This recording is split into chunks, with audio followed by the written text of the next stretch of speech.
अस्सलामुअलैकुम। आज का बेबी बॉयज़ नेम है यूशर। यूशर की इंग्लिश में स्पेलिंग है YUSHR, यूशर।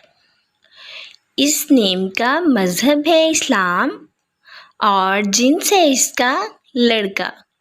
ये मुसलमान घरानों में रखा जाता है नाम यूशर।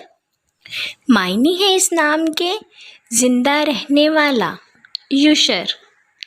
हरूफ की बात करें तो उर्दू में इसके 3 हरूफ और एक लफ्ज़ बनता है यूशर, और इंग्लिश में इसके 6 वर्ड 1 लेटर यूशर।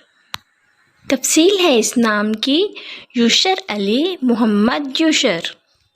अपने नाम का मायने जानने के लिए कमेंट्स में अपना नाम लिखें और मायने जानिए, और अपने नाम की स्पेशल वीडियो बनवाने के लिए भी आप मेरे कमेंट बॉक्स में कमेंट कर सकते हैं। And please subscribe my channel, like, comment and share. Okay dears, फिर मिलेंगे न्यू नेम न्यू वीडियो के साथ। अपना ख्याल रखिएगा, दुआओं में याद रखिएगा। अल्लाह हाफिज़।